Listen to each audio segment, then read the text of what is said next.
दोस्तों आज Tintin voice में एक भिखारी की अनोखी कहानी सुनाएंगे आपको। तो शुरू करते हैं। कई सौ साल पुरानी बात है। एक गांव था, उसमें एक किशोर नाम का भिखारी रहता था। वो बहुत ही ज़्यादा गरीब था। पूरे गांव में केवल किशोर ही एक ऐसा आदमी था जो कि भीख मांगता था, क्योंकि सब लोग उससे ऊपर ही थे, यानी कि किशोर से काफ़ी शिक्षित थे।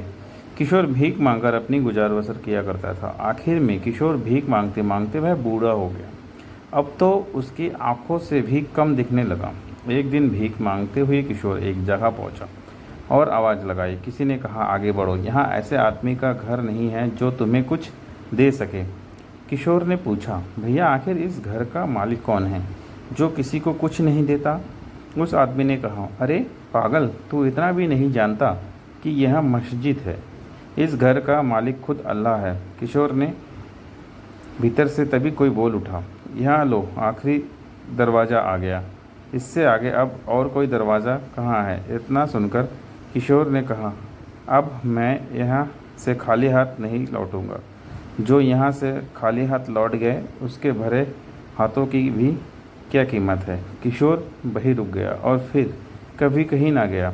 कुछ समय बाद जब उस बूढ़े किशोर का अंतिम क्षण आया तो लोग ने देखा वह उस समय भी मस्ती में नाच रहा था। तो दोस्तों, देखा अपने किस तरह से भिखारी किशोर ने अपने जीवन के अंतिम दिनों को भी बड़े ही मौज से जिया और अंत तक झूमता ही रहा।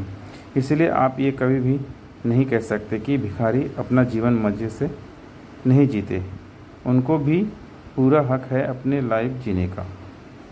धन्यवाद। अगर ये कहानी पसंद आई तो मेरे चैनल को सब्सक्राइब, लाइक और शेयर ज़रूर करें। जय हिंद।